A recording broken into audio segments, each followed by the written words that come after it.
யாருக்கிட்ட உதவி கேட்கணும்? அல்லாஹ்வுக்கிட்ட மட்டும்தான் உதவி கேட்கணும். அதான் ஒரு கவிஞர் சொல்றார், லா தஸ்அலன்ன புனைய ஆதம ஹாஜதன் வஸ்ஸலில்லதி அப்வாபுஹு லா துஹ்ஜபு. ஏ மனிதனே, மனிதன்கிட்ட போய் உண்ட தேவைகளை கேட்காத.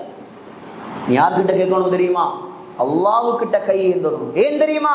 வல்லாஹு யக்பபு இன் தரக்த சுஆலஹு வ புனையு ஆதம ஹீன யுஸ்அலு யக்பபு.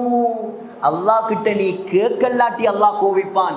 மனுஷன்ட்ட நீ கேட்டா அவன் கோவிப்பான். ஒருக்கா கேட்டா தருவார், ரெண்டாவது தரம் கேட்டா தருவார், மூணாவது தரம் கேட்டா என்ன ஆச்சு, வேற ஒருத்தரும் இல்லையா அவங்களுக்கு, நாலாவது தரம் போனா கதவை பூட்டிட்டு வீட்டுல உட்கார்ந்துருவான். இதான் மனிதன். ரப்புல் ஆலமீன் வல்லாஹு யக்பபு இன் தரக்த சுஆலஹு. அல்லாஹ் அவனிடம் நீங்க கேட்காட்டி கோவப்படுற, எனக்கிட்ட கேட்கலேன்னு கோவப்படுற ஒரே ஒருவன் அல்லாஹ் மட்டும்தான். எப்படி உதவி கேட்கணும் அல்லாஹ் கிட்ட?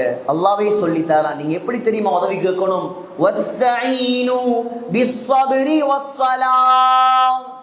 பொறுமையை கொண்டும் தொழுகையை கொண்டும் உதவி தேடுங்க. யாருக்கிட்ட தொழுகை இல்லையோ சகோதரர்களே, அவனுக்கு அல்லாஹ்வோட உதவியே கிடையாது. தொழாதவனுக்கு அல்லாஹ்வோட உதவி இல்லை. நீங்க சொல்லலாம், அவர் தொழுறல்ல, நல்ல பணக்காரனா இருக்கிறார், நல்ல வசதியோட இருந்த அல்லாஹ்வோட உதவியா?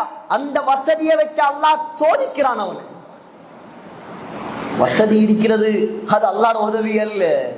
அல்லாஹ்வோட உதவி என்ன தெரியுமா? உலகத்தில் அவர் தீனோட வாழ்றாரா, அல்லாஹ்வோட அச்சத்தோட வாழ்றாரா, அவர் தான் அல்லாஹ்வோட உதவியோட வாழ்றார் உலகத்தில்.